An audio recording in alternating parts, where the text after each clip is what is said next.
What's up, BookTube family? Sandy Golson back here with a video, and I'm going to talk in this video about one of my favorite authors, an author who has become an auto-buy for me, and I'm going to talk about this author's latest book because it combines some things that I really enjoy and some things that maybe you might not enjoy as much, which is a sports angle. I do love a sports angle, and yet it has a lot to do with past glory and the next generation coming up and how that makes you feel and wanting to get back in touch with past glories. So I'm going to explore that a little bit with this book next.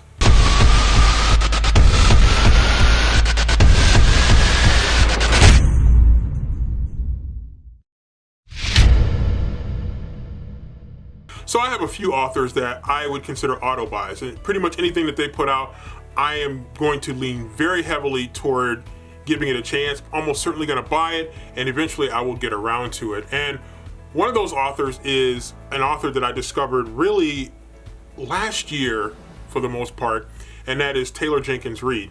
And her latest book is Carrie, Soto is Back. And I got through reading Malibu Rising, and there is references and there is some overlap, of course. And I know that some people saw this book and were probably not as excited about it. And a part of it could be because there is a sports angle to it. Maybe some people just didn't see the Carrie Soto character is interesting enough, intriguing enough for a standalone. Who knows? That's only something that they can tell us.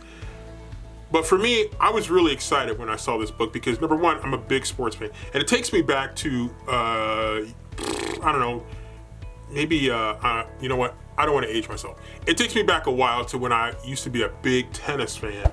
And I started thinking about that a little bit. And as I kept reading the inside cover of this book about Carrie Soto, the tennis star, who is fierce and she's competitive, she's hard driving, she's got the dad that's right there pushing her hard to do great things. She achieves great things, sets these records, and becomes this basically immortal tennis star.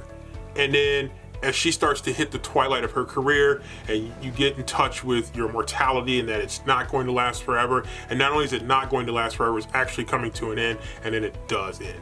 And then, as you try to get in touch with that next phase of your life, and this is something that we all go through to some extent, whether it's whether you're an athletic star or you're just living your best life in whatever it is you do, that you do well, that you enjoy, that maybe you could do better when you were younger, but not as well as you get older. And so Carrie Soto sees the rising star that's coming up. And she sees this rising star is eclipsing her records and getting ready to eclipse her records. And she says, you know what? I wonder if I still have it.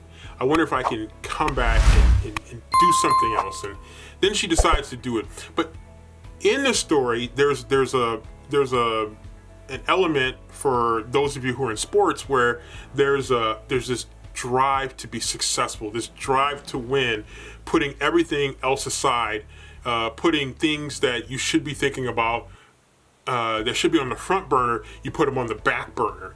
And that's what she did with her love life and, you know, possibly with having a family. And she's just so driven to these things. And then she gets older and she sees the young star coming and just doing all these great things and getting ready to shatter her records, and she comes back and makes this big comeback. And so, but there's more to the story that I really enjoyed. The interactions between Carrie Soto and her dad, who's her coach and her mentor, and there's things going on with a male player that she has a relationship with, and there's lots going on there. But the biggest thing that I took away from it, one of the biggest things that I took away from it, is something that I think about a lot because I used to love playing basketball when I was younger, and then you get older and you realize you can't do what you used to do. You can't do it as well as you used to do it. And you have to do it, if you still want to do it, you have to do it very differently because, you know, the body is not as strong as it used to be when you were younger. And so I read the book and I got hooked on, among many other parts, that part, the mortality. And getting in touch with what's happening in the present, what's going to happen in the future, and to some extent letting go of the past. And that's one of the big takeaways that I took with that, how the character reconciled her past with her present and her future. And that's one of the things that really just made this such a compelling read for me. And I blitzed my way through this. I got it, it came in the mail, pulled it up, took the dust jacket off, and just went to town reading it. Very good book. It's not going to be for everybody. I can tell you that probably. And I've seen some interesting reviews, mostly positive, which you would expect. But you got to look deeper with this one. I would encourage you, if you read it, look deeper. Don't get turned off by the sports part. Think about life, especially if you're a little bit older.